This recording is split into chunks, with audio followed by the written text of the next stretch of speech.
So in closing, what do you need to be able to do this efficiently? I love this idea of packing, unpacking, packing, unpacking, and I can speak for myself as a founder. You always have to be able to do this.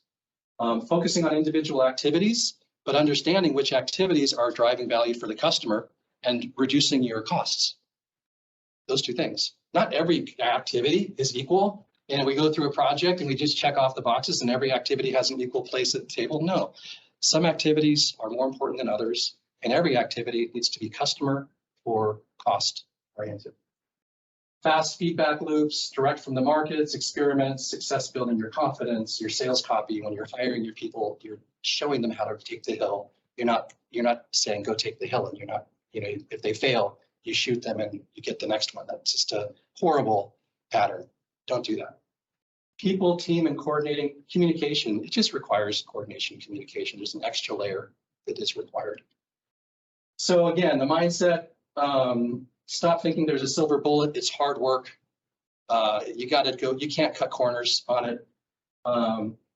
Deepen your knowledge of those other markets. And again, coming back to interruption. So changing the beliefs, the core beliefs. So you're disrupting this person's thinking. You're ensuring that you're going to reduce the friction for them to buy your stuff and trust you. The halo of trust is one of the biggest challenges. Actually, we talk about that some other time. Pre-location.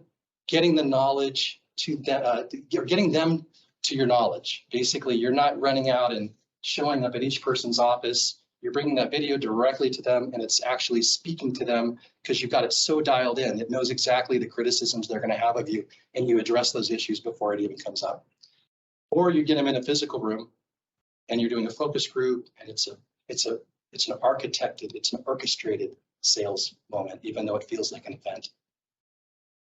Or preempting, the idea of getting going before the game has begun. So don't wait. If you wait and go into a competitive market, we've already seen the results. It costs you more money. You have to be much sharper in your efforts. So you guys can go and think a little bit about the advantages and disadvantages of having this team parallel track.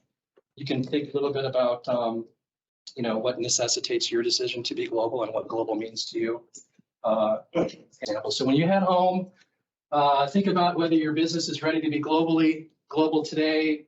Do you promote a global vision with your team, with your clients? What would you have to change to say that you're global? There's lots of other resources out there.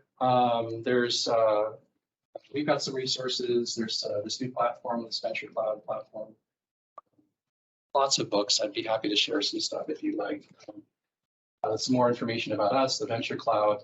The one thing I'm going to mention, in January 1st, we're going to start a new project. If anybody wants to be involved, we'll do 4 weeks of online breakdown of the company. We'll do 4 weeks of content development. Then there will be a break where people that don't want to continue will spin out. And then we'll continue with the folks that are left. We'll do a US market tour. We have 2 people over there. Companies can go physically, or they can do it remotely. The US market, not for Latin America, I don't think. Explore that, but and then we'll have 6 weeks leading up to an event in May in Rotterdam, another party, and you guys are all invited. So thank you very much for the time and attention, and I wish you all great success with what you're doing.